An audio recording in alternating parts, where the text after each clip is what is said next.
Hello, welcome back to the Ineffable Else. Welcome to a new video. Today we'll be talking about the sun as it's entering a new sign, the sign of Aquarius.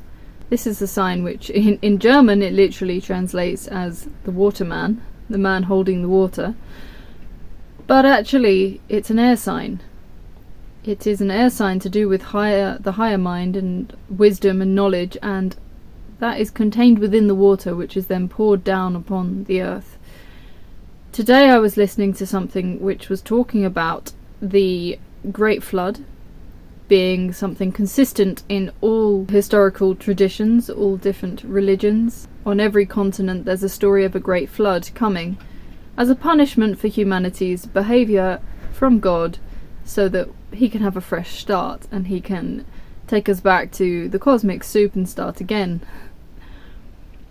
When you realise that it is humans who have been relaying this story down through the generations, through the centuries, of course it seems like that kind of attack is happening. But that is actually what it feels like often when you have a great deal of wisdom brought into your life at a quick, rapid pace. It is a lot. It overloads the system. It's trying to use a Sega Mega Drive alongside something from an Xbox. I don't know anything about computer games, but I know that one is old and one is new. And putting the two together can mean that they're just not compatible, and the former seems to have died as a result. So there can definitely be a feeling at this time.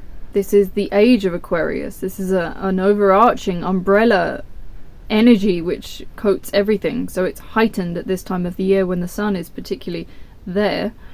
And of course, whilst the sun is in that sign, so do many other planets come into conjunction alongside of this. If you look at the orbits of different planets, when we are positioned in one place, a lot of the inner planets, as they go around the sun, are going to appear to be very close to the sun. So of course we're going to have the moon there, Venus, and Saturn is also in Aquarius still. And particularly Venus and Saturn are going to come into conjunction with one another in Aquarius.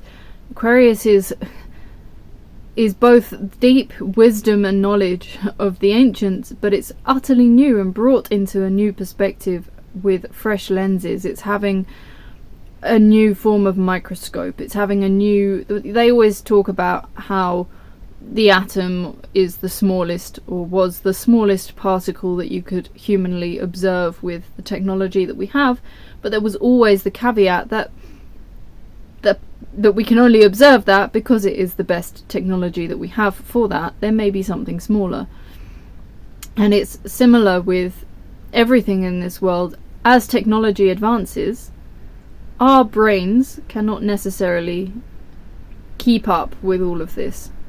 And that is because our brains and our minds are just a small part of this whole mechanism, and a huge part of Aquarius is being able to live in the body, to not just be cerebral, and to bring all the wisdom down through our whole bodies so that we understand things on many different levels. And of course, during this period of time throughout this year and next year, Pluto will be moving back and forth between the final degrees of Capricorn and the first degrees of Aquarius. And it's still throughout this month going to be dragging painfully, slowly across those final degrees of Capricorn. And you may have noticed I haven't made a video in a couple of weeks, and this is because I needed to get my own home in order. I needed to resolve many issues to do with mould in my home, and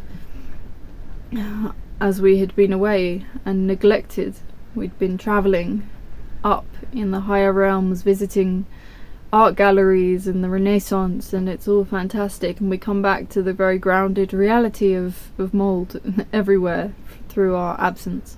So there is always this bring it back into reality, ground it, because I've met one too many Aquarius sun sign people who are all too happy to go away with the fairies really into the future without considering the practicalities of day to day, and without considering how this can be applicable to various people in different stages and different locations. And there's a kind of utopian, idealistic quality to it, which Capricorn is all too happy to correct and to call to our attention. So the two things, Saturn and Uranus, are not at odds with each other, and if they are at odds, it is to our benefit. We can learn a lot from these opposing perspectives of utopia and reality, and if we want to achieve one, we need to be accepting of the other.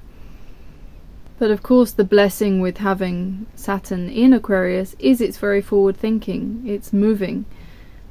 Meanwhile, Uranus is still in Taurus, so more or less they're in a semi-mutual reception, at least between the elements that they're in. So this kind of tug of war will continue to happen between the established order and what we want to dream into existence, and calling into question all of our utopian ideals.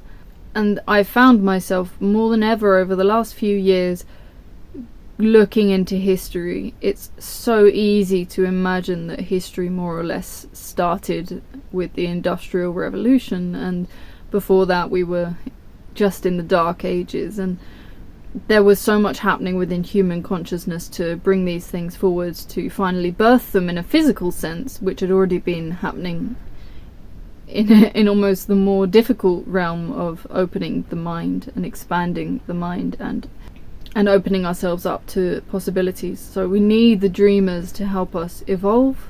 We need the realists to bring it into a reality that can function. It's that debate they have in architecture between form and function. The blessing with anything Aquarius is the imaginative quality and the ability to think outside of the box. So really take advantage of this imaginative time to sketch out your ideas for your life, sketch out your ideas for and this doesn't have to be literal sketching, but this can almost be in like a meditative state. Aquarius can get by on a lot less.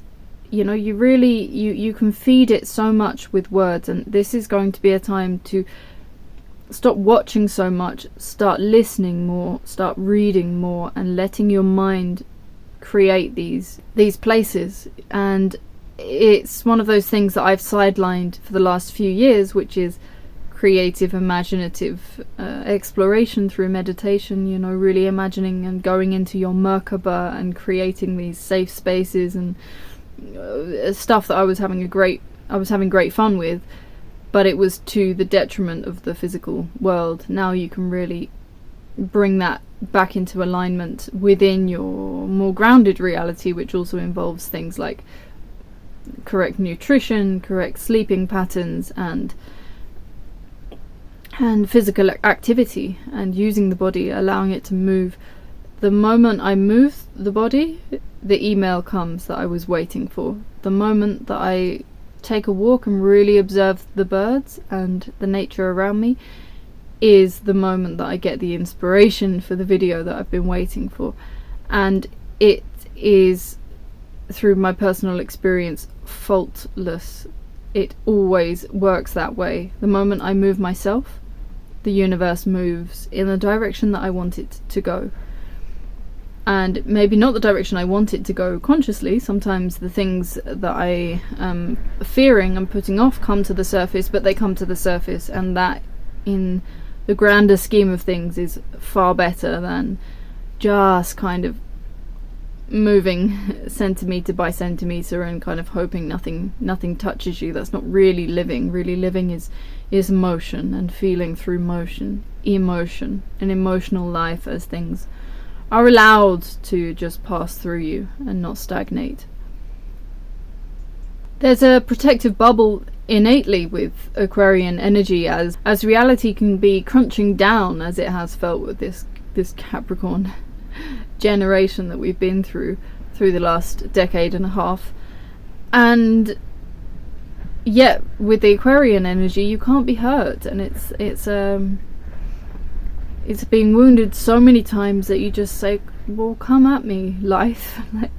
Give me what you've got and I'm sure I can handle it. It's a maturation. It's coming into yourself. It's coming home to yourself and knowing that you have more than enough lust for life, hope, optimism, all of these things that you need to carry you through any storm. And it has to be a time for exploring ideals that you feel are diametrically opposed to you. And it's so good to listen to people that you don't agree with, and it's so good to observe yourself, and you really will then see what kind of parent you'll be if you find an anger coming up, or an anger specifically directed at that person for holding that belief, rather than we want to be able to get to that stage where we can really hold the love in our heart for everyone, and anyone can express how they feel, even if it's really bigoted and far removed from what your perception of reality is. It's there for a reason. They got there because they got there. It's the reason that we sometimes feel so angry is because it's like, how do you have these beliefs? I don't have those beliefs. How did you get there? And it's like, that's a good question to ask, but it doesn't need to involve yourself. You know, it's everybody's here to do a test, and sometimes we lean across in life to copy the other person's test paper, and we find out every test paper is different. Everybody has been dealt a completely different set of cards. So, you know, I put these videos out there and I don't know how they're going to be received. Like, I have no idea who they're really going to. It's only recently I've been able to have more of a dialogue going with all of you, and that's been wonderful, but I can't tell how it's going to be received, and that's where I let go, and that's where any art form is let go of. You create the thing and then you just put it out into the world, and people make of it what they will, and I have no control over that, and we should have no control over anyone else's minds. The other thing is that if they do hold an opposing belief to something that you feel, you're not going to get them to change their mind unless they want to change it. It's not a case of throwing the facts at a person, or just trying to appeal to something in them that you see in yourself, and it's not like that. It's just you present what you have if they ask you for it, and if they don't ask you for it, well, they're probably not open to it. You know, definitely draw attention to something if you see it as being unloving.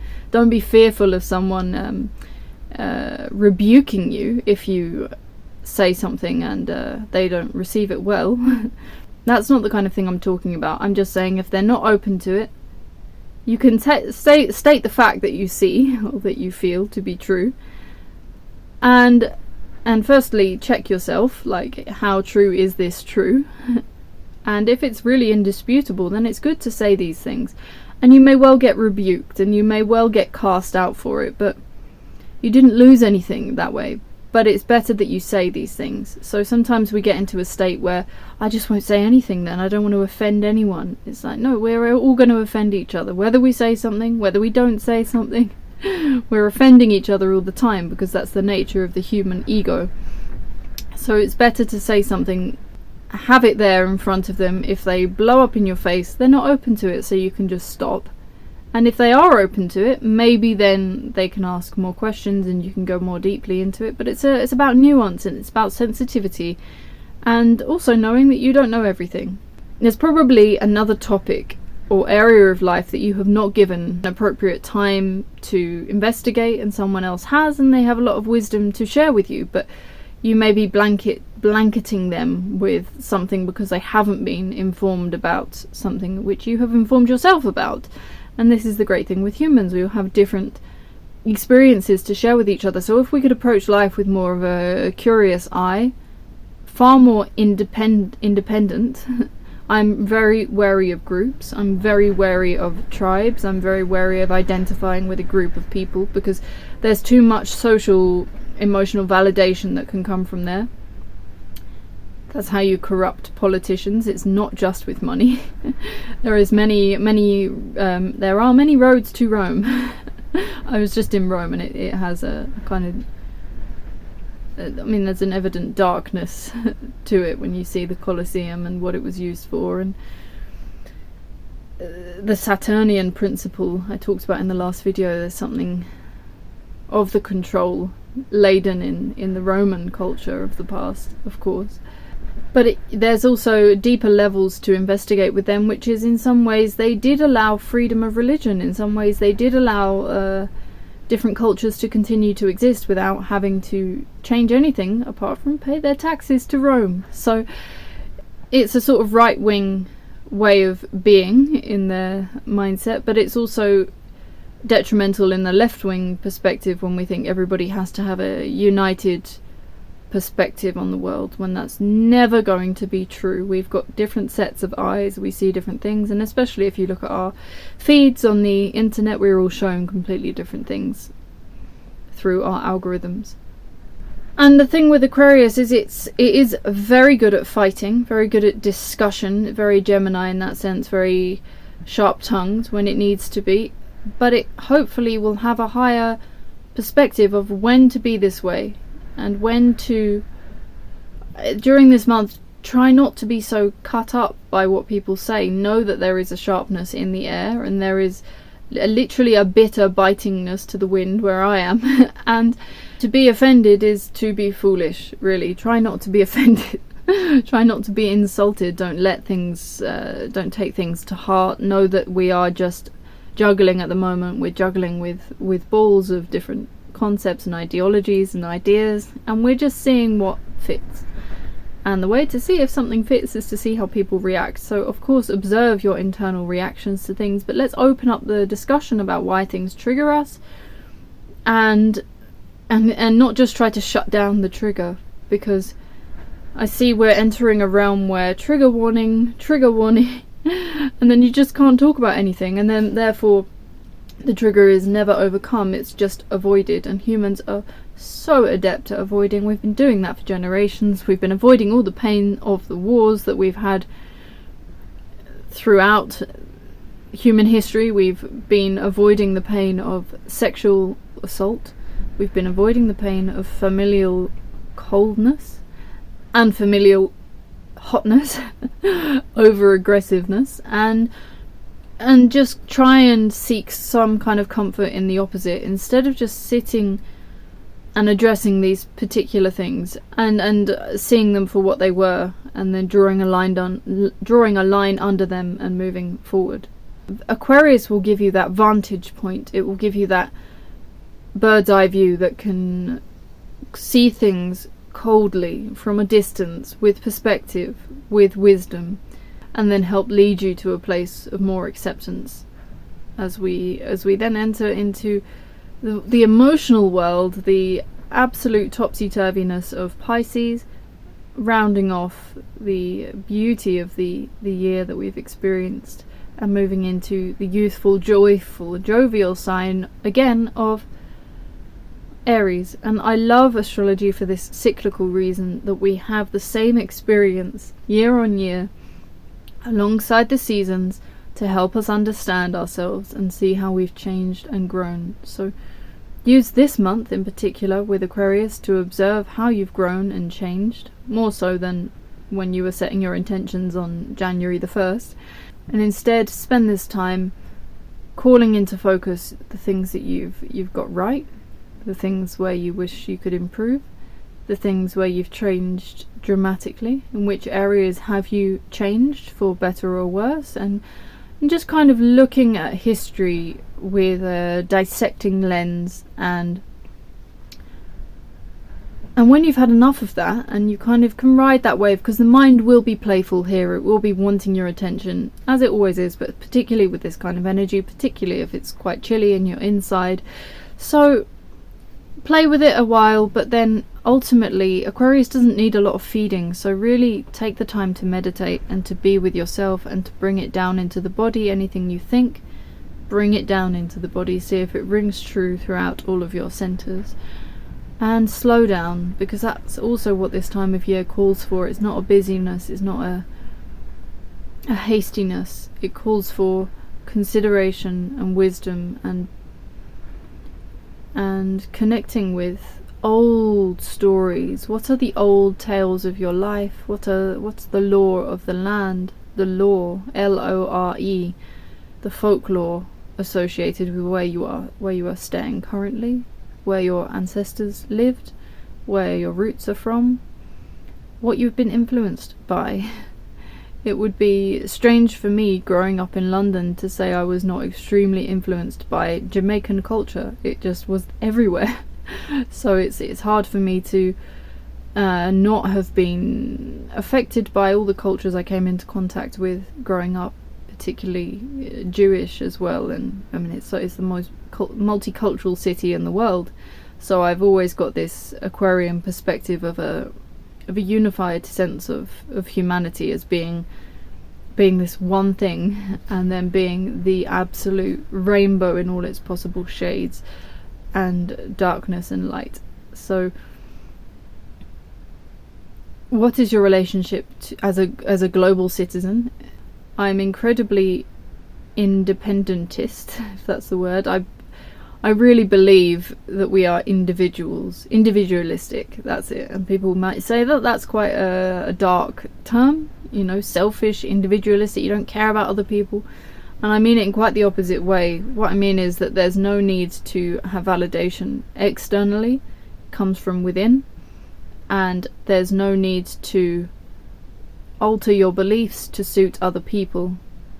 When you have spoken to yourself deeply on a deep level, you've communed with your ancestors through the land and with nature, and you've come to your own conclusions, to then just throw them out the window to support someone else is wrong, and it's lazy. So take the time to investigate things for yourself, and then establish yourself as a global citizen. This isn't meaning joining some sort of new world order where you have one bureaucratic body that governs the whole world. No, it's more, everybody here is my brother and my sister. Everybody has something extremely unique to offer, and I'm going to, whilst seeing that within every person that I meet, also keeping an arm's length in terms of being brought into a fold, being brought into a narrative that does not concern me. So it's keep steadfast in your own progress, towards more clarity. This isn't about more happiness and more joy, that's a side effect. It's just a case of more awareness, more honesty. When you make a mistake and you lie to cover up, to avoid some kind of embarrassment, or to avoid some kind of retribution, and then you feel good about that, or question that feeling of good, because that is just you wanting to avoid a feeling, and really it was probably a feeling you needed to feel so that you won't make that mistake again.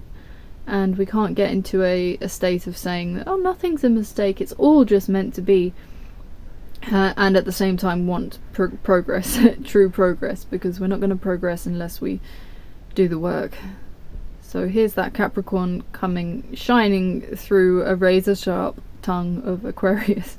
You see these two things come into conjunction this time of year, and it's evident everywhere. So have that thick skin whilst being sensitive and listen to all of these contradictory instructions and take them for what they are, which is the dichotomy of life and the non-dualistic reality of the universe and what we experience. Engage with the wind, engage with your breath, go deeper down into the belly and breathe. That's all for this report, this solar report.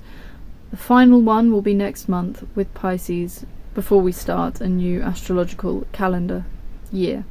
So do go to the website ineffablelse.com.